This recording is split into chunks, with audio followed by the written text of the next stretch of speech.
Well, I think the really big question in my mind, in a parliamentary democracy, you have two really distinct types of election. One is the really incremental election, which is what Stephen Harper has been battling for about 11 years, where he beat the Liberals down to a minority. He won his own minority. He won a slightly bigger minority, and then he won a majority. And then we have the type we saw in Alberta, which was a massive sweeping change of government. So those, I think both are possible in this next election. Probably the more likely scenario is an incremental type election.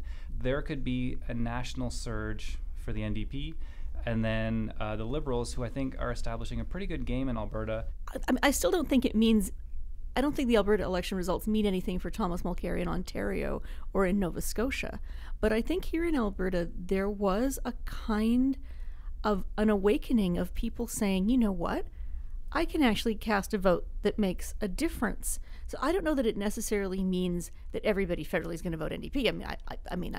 I don't think it means that. But I think it did signal to Albertans that they don't just have to vote the way they've always voted, and they don't just have to vote Conservative. I think psychologically it's created a fracturing in that hegemony, that kind of groupthink that everybody has to vote Conservative in Alberta because that is what Albertans do. And so I think it could be good news for some NDP candidates and some Liberal candidates. I mean, what leverage does Edmonton have at Stephen Harper's cabinet table? Precious little. When the government takes all of your votes for granted, they're not going to come and give you $1 billion for LRT the way Ottawa, got this week. If they think that you're a sure thing, you get taken for granted. I think that it would not at all be a bad thing if there were, say, for example, a Thomas Mulcair-led minority government propped up by the Liberals, and we had a Linda Duncan in Edmonton Strathcona for the NDP and an Amarjeet Sohi for the Liberals in Mill Woods, and maybe a couple of others, maybe a Janice Irwin, maybe a Randy Boissonneau.